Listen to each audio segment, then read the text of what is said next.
Assalamualaikum warahmatullahi wabarakatuh.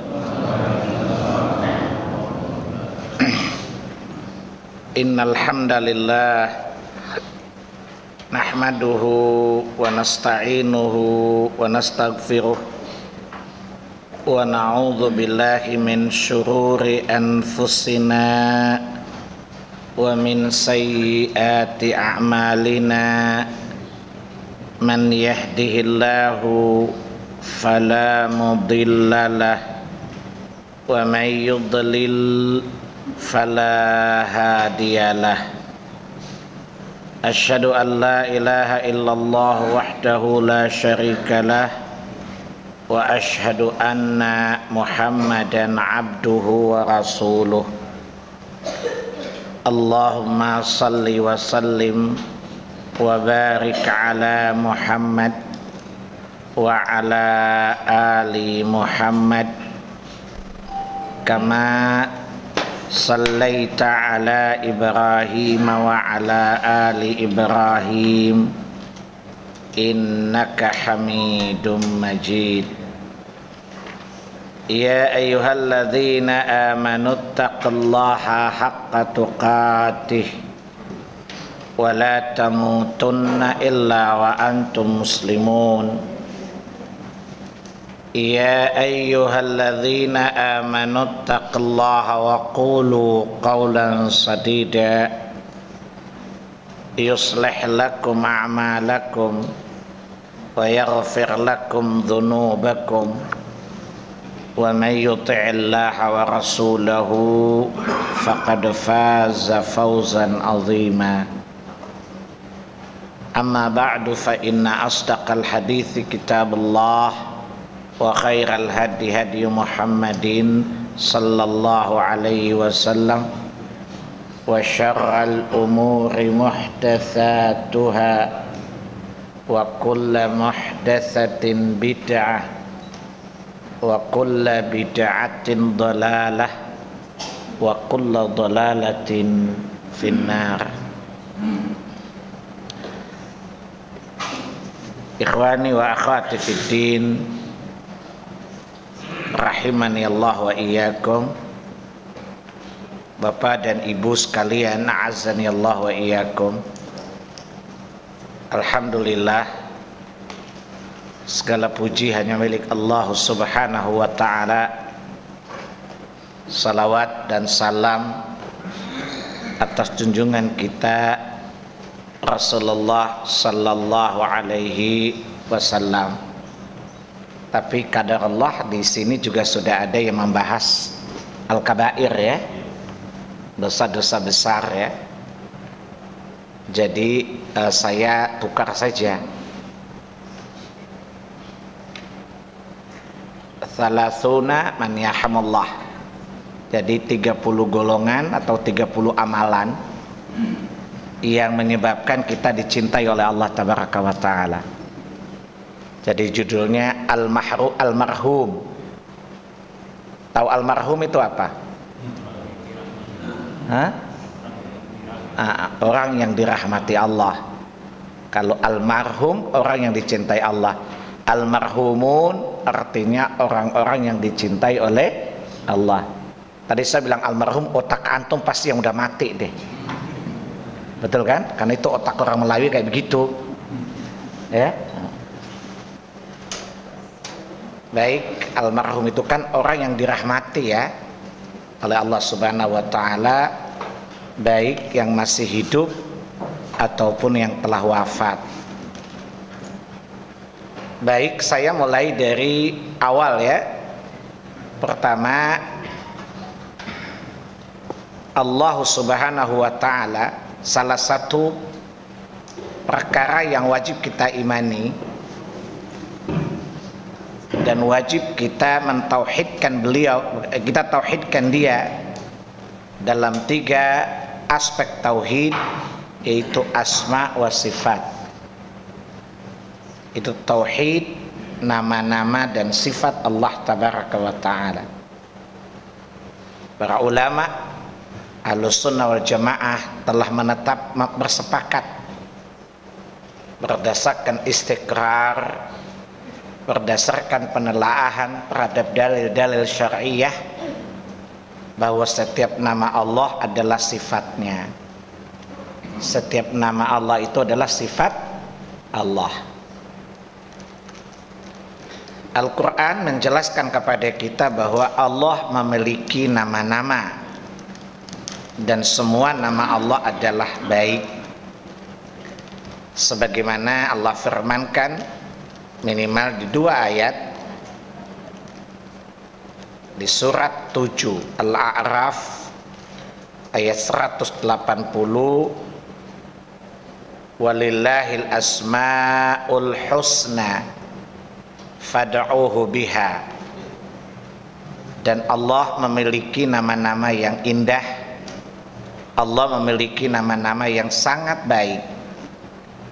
Fad'uhu biha, maka berdoalah kalian dengannya, dengan nama-nama Allah itu.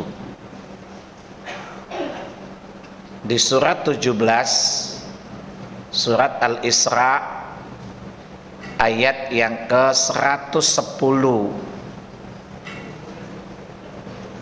Allah Jalla wa'ala berfirman, qul ida'ullaha awida'ur rahman ayyamma tad'u falahul asma'ul husna.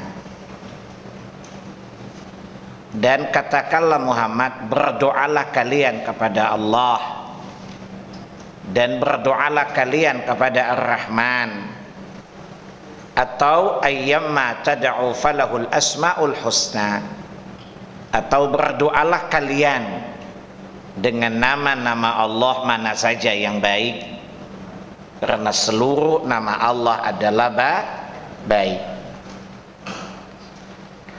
Salah satu nama Allah Jalla Jalaluh adalah Ar-Rahman Ar-Rahim.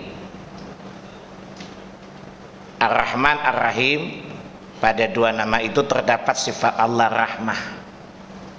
Sifat Ar-Rahmah Allah itu merupakan sifat dari nama Ar-Rahman dan nama Ar-Rahim. Allah Subhanahu wa ta'ala menjelaskan dalam kitabnya bahwa rahmat Allah meliputi segala sesuatu. Di dalam Quran misalnya surat 6, surat Al-An'am ayat ke-54 aja lah ya, atau ayat yang ke-12 misalnya, ayat ke-12 atau ayat yang keberapa tadi? 54 ya. Saya baca 12 saja di ayat 12. Qul liman ma fis samawati wal ard, katakanlah Muhammad, milik siapakah apa-apa yang di langit dan apa-apa yang di bumi? Qul lillah, katakanlah Allah. Kataba ala nafsi rahmah, dan Allah telah menetapkan atas dirinya sifat rahmat. Jadi mensifati Allah dengan sifat rahmat itu berdasarkan syariat, dalil Quran. Ahlus sunnah dalam menetapkan sebuah istilah itu biasanya melalui proses istiqa, yaitu membaca, menelaah dalil-dalil yang ada. Makanya Ahlus sunnah itu terbiasa menemukan dalil dulu baru menetapkan kaidahnya.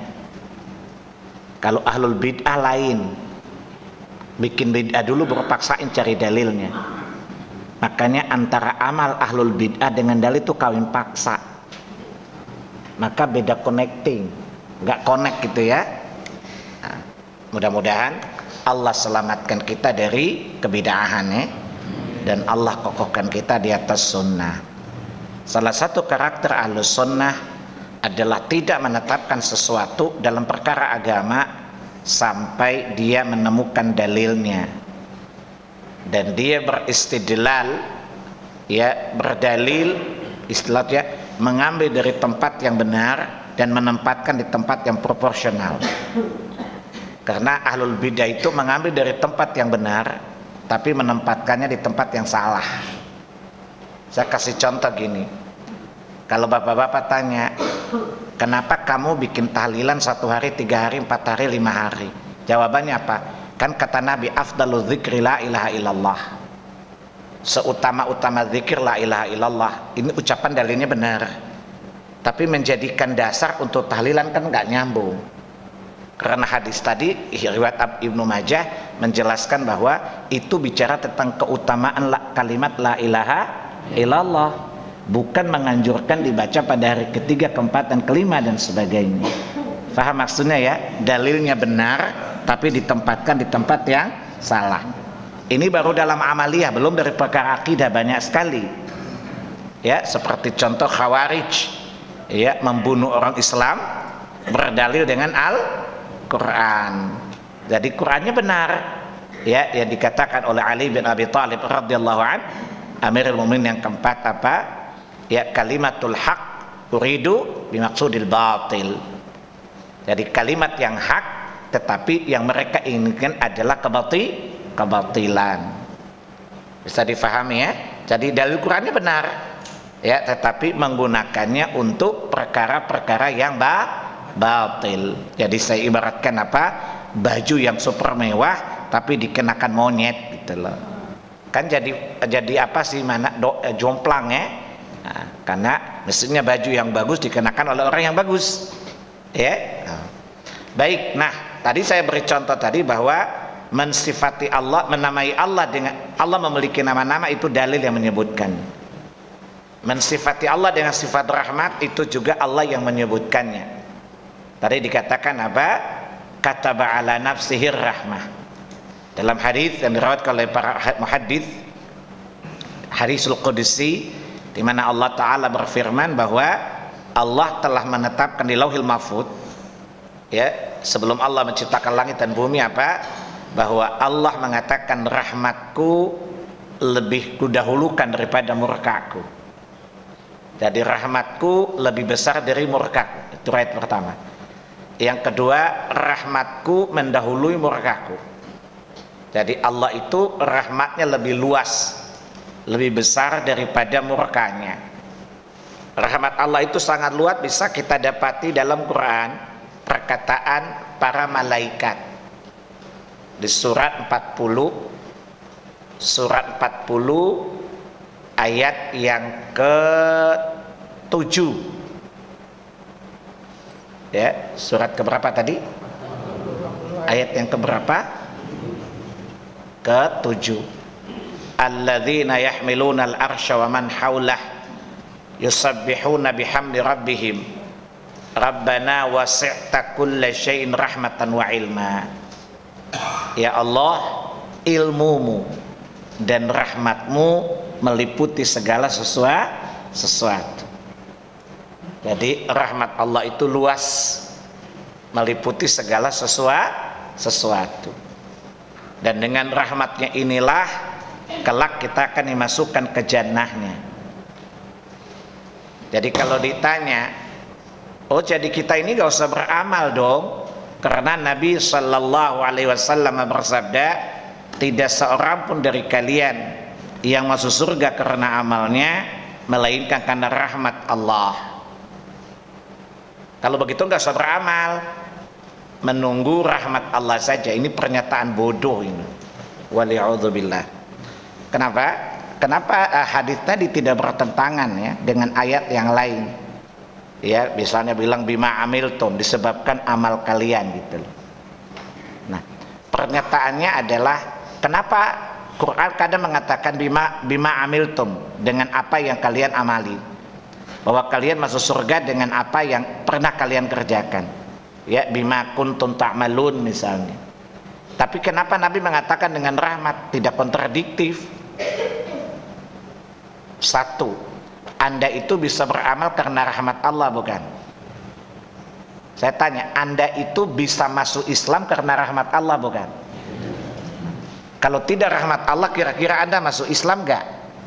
Enggak. Dalilnya apa? Jadi lihat surat 49 ayat yang ke-17, bahwa dengan rahmat Allah lah kita memeluk Islam. Ayat 17 coba lihat. Yamunnuna 'alaika an aslamu. Mereka merasa berjasa kepadamu Muhammad dengan keislaman mereka. Qul la tamunnu 'alayya islamakum.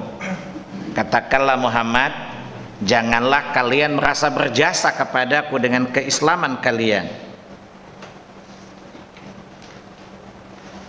Balillahu yamunnu 'alaikum an hadakum lil iman in kuntum sadiqin.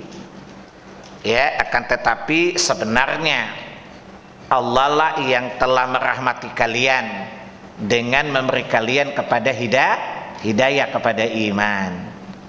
Jadi karena rahmat Allah lah kita beriman. Karena Allah tabaraka wa taala mengatakan, wa ma kana li nafsin an tu'mina illa bi idznillah. Tidaklah satu jiwa itu beriman kecuali dengan izin Allah. Siapa yang Allah izinkan dia beriman, maka dia termasuk manallah, yang dirahmati oleh Allah, yang dikaruniai Allah rahmat. Bisa difahami maksudnya? Mungkin ada yang bertanya, gimana dong kasihan orang kafir, mereka tidak diizinkan oleh Allah untuk beriman? Jawabannya ada dua, jawaban selengean, bukan urusan lo tahu, tapi jawaban ilmiahnya apa? Bukankah Allah maha benar? Maka seluruh yang Allah takdirkan pasti benar, bukan? Yang kedua, bukankah Allah maha adil? Ya, Allah tidak pernah menzalimi hambanya. Berkali-kali Allah mengatakan apa di Quran? Misalnya, ya, di surat 8 ayat 51 apa kata Allah? Dzalika bima qaddamat aydikum wa anna Allaha laisa bidzallamil lil 'abid. Bahwa kalian orang-orang kafir diazab ketika sakratul maut dan kelak dimasukkan ke neraka itu disebabkan perbuatan tangan kalian sendiri, dan sesungguhnya Allah sekali-kali tidak menzalimi hamba-hambanya. Saya ulangi, surat 8 Al-Anfal ayat 51. Jadi Allah maha adil, ya, Allah tidak menzalimi hambanya.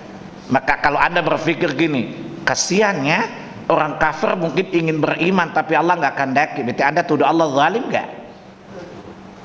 Kalau Anda berpikir kayak gitu, berarti Anda berburu sangka kepada Allah. Kira-kira kufur nggak itu? Coba jawab. Berburu sangka pada Allah kekufuran, bukan? Kufuran. Ya, jadi Allah adil. Yang ketiga, Allah maha tahu nggak? Allah sudah tahu orang kafir itu biarpun kita tegakkan hujah sampai berbusa nggak bakal beriman. Faham? Maka tidak usah Anda tanyakan, karena pernah saya ngajar, ya kasihan dong Pak Salim, ya, orang kafir nggak diizinkan beriman, terus kamu merasa lebih kasihan dari Allah gitu? Imani saja. Nah, itu pertama. Yang kedua, kita ini bisa beramal tidak kalau Allah tidak menghendaki?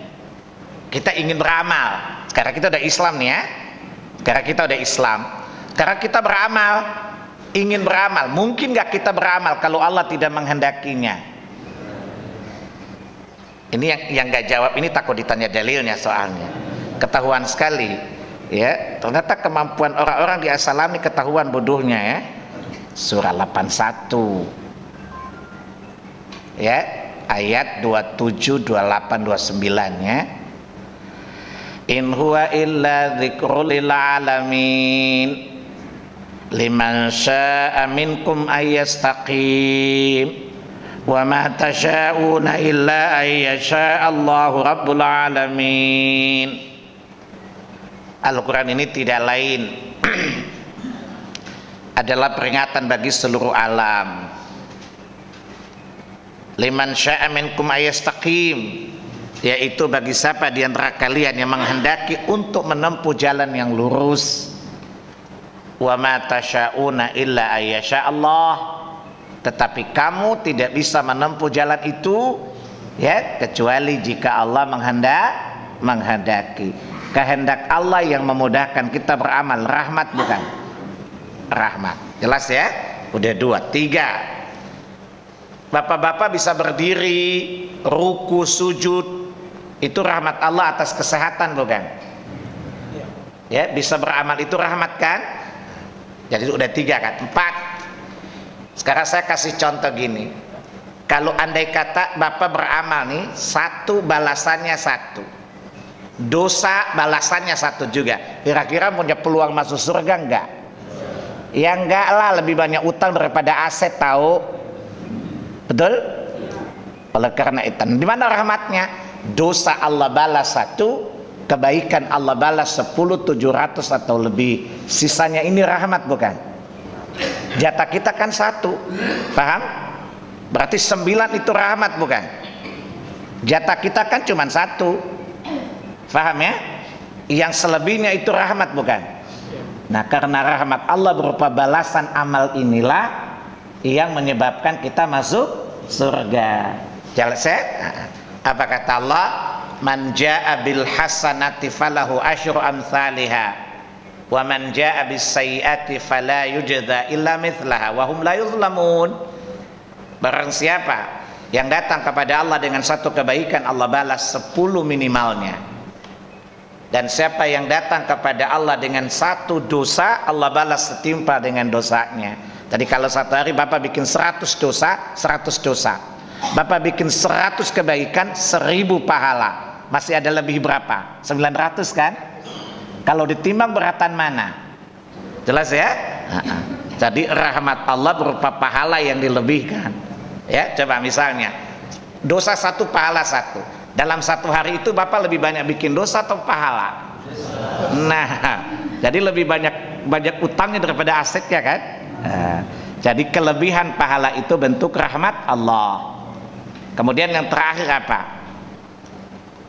Tadi coba lihat, dosanya 1, ya, banyak lagi, coba lihat, masih diampuni oleh Allah. Bayangkan kalau Allah tidak ampuni dosa-dosa kita walaupun cuma 1, punya peluang nggak masuk surga? Enggak, ya. Maka rahmat Allah yang terakhir, ya, belum terakhir, salah satu rahmat Allah apa? Diampuninya dosa-dosa kita walaupun dosa kita sudah melampaui batas. Dan ini bukti bahwa rahmat Allah itu sangat luas. Surat berapa, siapa hafal? Surat Al-A'raf ayat berapa? Bapak jangan menyebarkan hoax loh.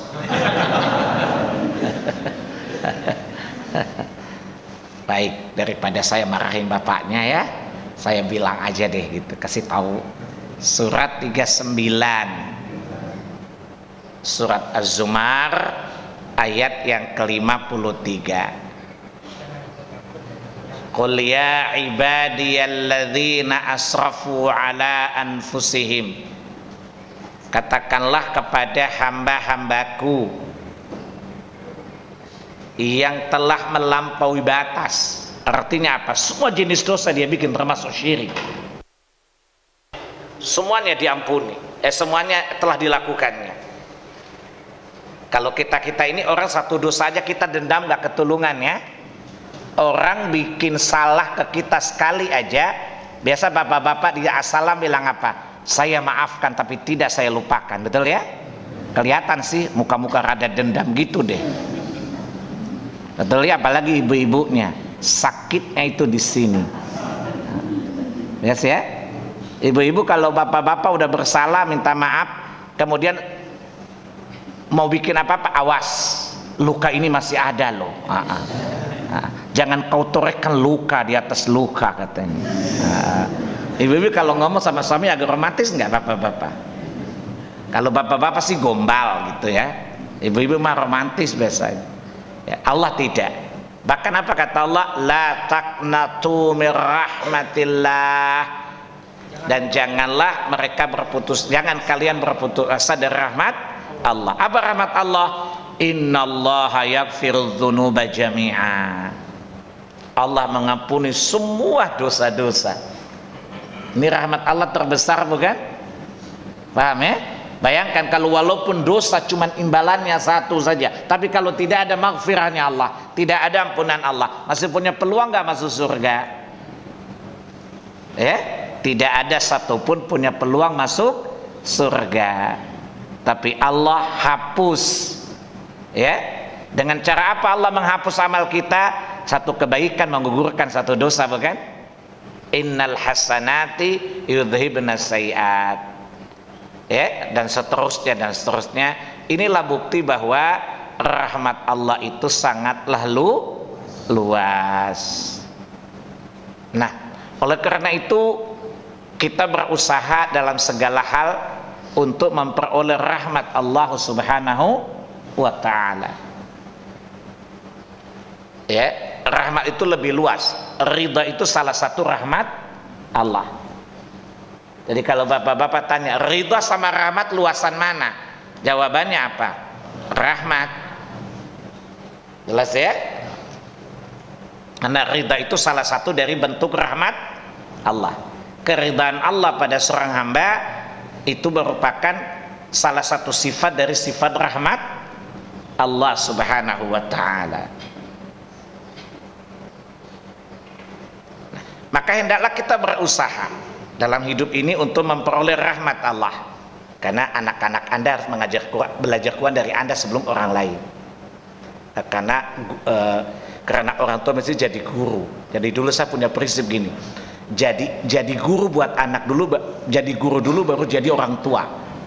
Saya suka ngajarin. Jadi teman-teman saya, kamu harus belajar. Jadi anak-anakmu itu supaya hari kiamat, saya motivasi gini. Supaya kalau hari kiamat Allah bertanya, dari siapa kamu mengenal Rabbmu? Dari ayahku, dari ibuku. Berarti menambah poin gak buat orang tuanya? Ada peluang untuk mendapatkan syafaat, bukan?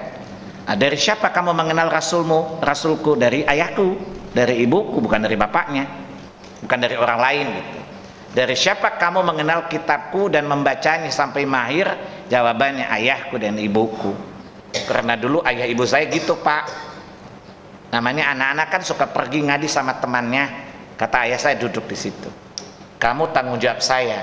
Hari kiamat Allah tanya agamamu tentang agamamu dari saya. Duduk di situ supaya seluruh pahalamu buat saya juga. Dan tanpa Allah kurangi pahalamu. Ya, ayah saya bilang, ketika Allah bertanya dari siapa kamu mengenal Rabbku, kamu jawab ayahku dan ibuku. Maka Allah menaikkan kami 1 derajat. Ya, kata ayah saya gini, gak usah nafkahi kami waktu tua. Karena kami makannya sudah nggak enak, nggak ada gunanya juga. Tapi cukup berikan imbalan pahala pada kami hari ini dan kelak di akhirat. Saya kira cukup kita akhiri. Subhanakallahumma wa bihamdika asyhadu an la ilaha illa anta astaghfiruka wa atubu ilaik. Wassalamualaikum warahmatullahi wabarakatuh.